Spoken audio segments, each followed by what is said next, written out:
Oke, assalamualaikum warahmatullahi wabarakatuh. Salam jumpa lagi bersama channel Rafius.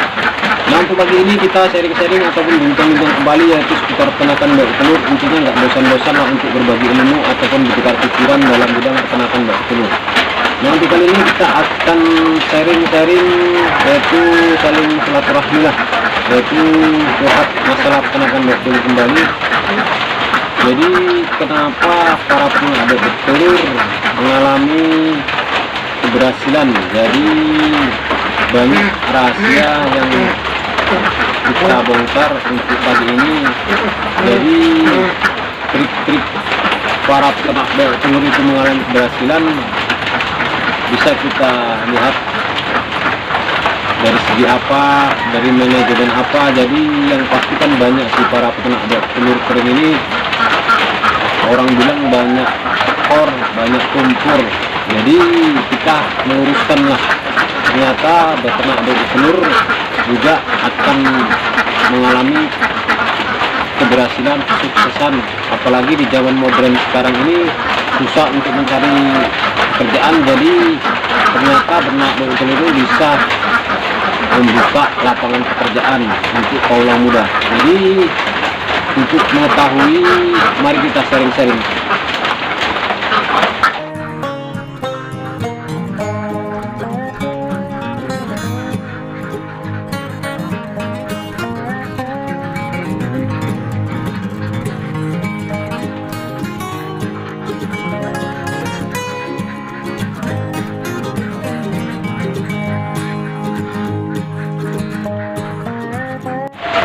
Jadi sebagai contoh ini untuk peternakan telur saya, kisaran dia kurang lebih 110 ekor.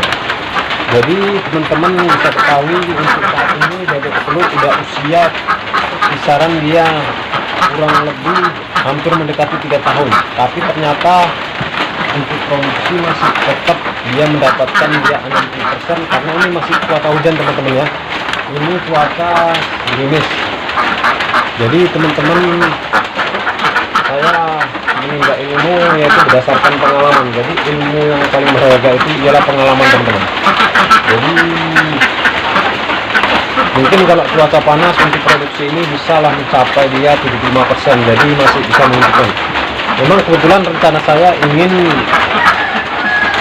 mengakhir lah ataupun mengganti yang baru. Tapi untuk sementara ini karena untuk bibit bebek telur bayi ini masih belum ada, jadi kita pertahankan dulu sebatas mana dia kemampuan untuk produksi. Jadi kita telusuri teman-teman ya.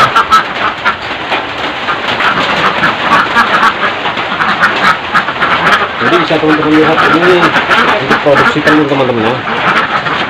Kalau telur masih banyak teman-teman, telur masih aktif, bisa teman-teman lihat. Ini teman-teman ya, untuk produksi telurnya teman-teman.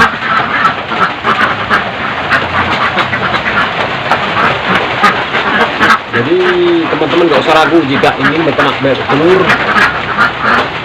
karena menurut pengalaman saya, senior kita yaitu mungkin di daerah teman-teman yang beternak bebek telur udah hampir mendekati 10 tahun ke atas, itu yang pasti dia sudah mempunyai ilmu. Jadi teman-teman bisa timba ilmu dari rekan-rekan kita, para ahli, para senior dalam bidang peternakan bebek telur kering. Jadi yang pasti peternakan bebek telur kering ini teman-teman, dia bisa untuk sebagai sampingan, bisa pekerjaan utama, yang pasti tergantung modal teman-teman ya.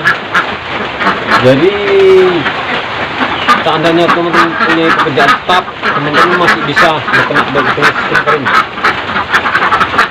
Jadi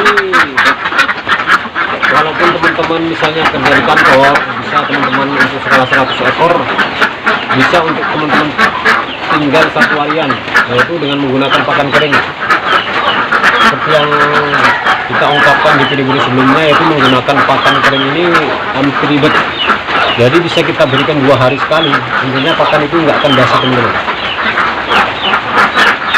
Jadi seperti yang kita bilang, masalah kenapa para peternak senior itu tetap mengalami keberhasilan. Jadi untuk perawatannya itu selalu konsisten teman-teman, selalu konsisten. selalu dia memperhatikan apa yang mereka ternak, tidak mengabaikan, tidak sepele. Jadi kadang kita pemula ini selalu mengabaikan, saya sendiri aja masih sering sepele untuk masalah manajemen pakan, untuk masalah manajemen perawatan. Itulah yang menyebabkan kita jadi ragu-ragu ataupun down yaitu dalam bidang peternakan bertelur. Karena posisi dalam bidang peternakan bertelur ini membutuhkan modal dasarnya itu yang banyak teman-teman ya. Nanti kalau seandainya teman-teman udah mencapai 3 tahun, udah mempunyai modal dari yang pertama tadi, teman-teman akan ringan. Jadi itulah tadi, investasi modal pertama itu memang membutuhkan modal yang besar. Sedangkan kalau kita membeli 100 ekor kali 60.000 saja, dia udah mencapai 6 juta untuk bebek telurnya saja. Belum lagi kita pakan menuju produksi, belum lagi untuk membuat kandang seperti ini kandang sederhana memang untuk dari bahan-bahan bekas, yaitu berupa seng bekas. Tapi kalau misalnya teman-teman punya modal beli yang bahan bagus, ini bisa untuk jangka panjang. Anggap saja kita membuat rumah kita sendiri, bisa berpuluh-puluh tahun. Seandainya kita ingin istirahat beternak bisa, tapi kandang tetap oke. Makanya para peternak senior itu kandangnya itu betul-betul oke. Dia bakal lampi walaupun hujan apapun tidak pernah becek. Itulah yang menyebabkan keberhasilan para peternak bertelur kandang. Oke, ini jadi rahasianya tadi para peternak senior itu mengalami keberhasilan ataupun dia tanpa gagal. Yang pasti yaitu para senior harus kita contoh yaitu dengan konsistennya perawatan, konsistennya memberi pakan. Jadi pembuatan kandang yang betul-betul anti bocor, lantai kandang tetap kering, itu udah bisa dipastikan para peternak itu akan mengalami keberhasilan, tidak akan mengalami kegagalan. Oke, jadi cukup sekian saja video kali ini, semoga bermanfaat. Yang pasti kita tetap sharing-sharing saja kita kenakan dulu sebagai silaturahmi. Oke, dan saya sudahi dengan wabillahi taufiq wal hidayah. Assalamualaikum warahmatullahi wabarakatuh.